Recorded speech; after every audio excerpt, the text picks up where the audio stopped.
नमस्कार दोस्तों, मैं शिव गोपाल जी आप सभी का स्वागत करता हूं SBL न्यूज 24 में। सूरत जिले के पराचा पुलिस स्टेशन के अंदर एक फरियादी ने जब बुटलेगर के खिलाफ मारपीट का लगाया आरोप, तो पराचा पुलिस चौकी द्वारा मारने पीटने का लगा फरियादी के ऊपर आरोप। તમારું નામ શું ભાઈ? મારું નામ વિનોદભાઈ અર્જુનભાઈ સાકર। તમારી સાથે શું ઘટના બની?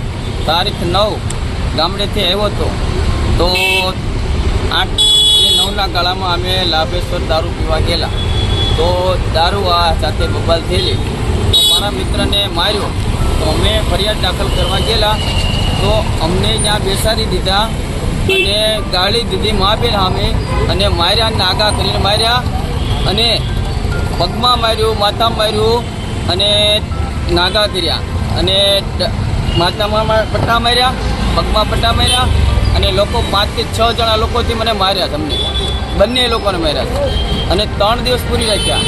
3 દિવસ સુધી રિમાન્ડ લીધી અમારી।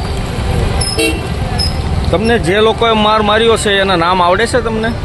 એકનું નામ છે પરમાર સાહેબ, એકનું નામ છે નરેશભાઈ રબારી, એકનું નામ છે કુનાલભાઈ અને એકનું નામ છે ભરતભાઈ નુકુમ। અત્યારે તમે ક્યાં આવ્યા છો? અત્યારે હું કમિશનર કચેરીએ અને અમુકને હું જ્યાં જોઈએ ઓળખી જાઉં, મને નામ નથી આવડતા। 5 થી 6 લોકો છે જેના નામ આવડે ને આપ્યા છે। અત્યારે તમારી શું માંગ છે? મારી મને ન્યાય જોઈશે, મારે બીજું કાંઈ જોઈતું, મારે ન્યાય એટલે ન્યાય। આ લોકોને કડકમાં કડક સજા જોઈએ, આવી જોઈએ એ મારી માંગ છે, બીજું કાંઈ મારું કહેવાનું નથી અને ફરજિયાત આની મારી કાર્યવાહી થવી જોઈએ।